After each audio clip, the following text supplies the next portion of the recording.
ভোক্তামূল্য সূচক, মূল্যস্ফীতি, মজুরি হার সূচক ও জিডিপির তথ্য আরও নির্ভুল ও গ্রহণযোগ্য করতে টেকনিক্যাল কমিটি গঠন করেছে সরকার। এমনটি জানিয়েছেন অর্থ পরিকল্পনা প্রতিমন্ত্রী জুনায়েদ সাকি। শনিবার রাজধানীর আগারগাঁয়ে বাংলাদেশ পরিসংখ্যান ব্যুরো বিবিএস আয়োজিত মতবিনিময় সভায় তিনি বলেন, নির্ভরযোগ্য উপাত্ত নিশ্চিত করতে সরকার নানা উদ্যোগ নিয়েছে। তথ্য সংগ্রহের সর্বোচ্চ মান বজায় রাখার চেষ্টা চলছে। বলেন, পরিসংখ্যান ব্যবস্থায় আরও স্বচ্ছতা আনতে সরকার রিয়েল টাইম ডেটা ব্যবহারের দিকে এগোচ্ছে। প্রস্তাবিত বাজেটে নির্ধারিত মূল্যস্ফীতি নিয়ন্ত্রণের লক্ষ্য কতটা বাস্তবায়িত হচ্ছে তা মাস ভিত্তিক পর্যবেক্ষণ করা হবে বলেও জানান তিনি।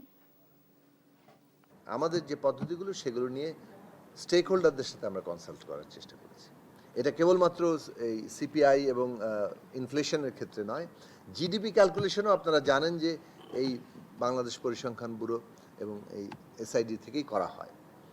তো এই জিডিপি ক্যালকুলেশন তো একটা খুবই গুরুত্বপূর্ণ বিষয় এবং এটা একটা জাতীয় নীতি নির্ধারণের জন্য অতীব গুরুত্বপূর্ণ।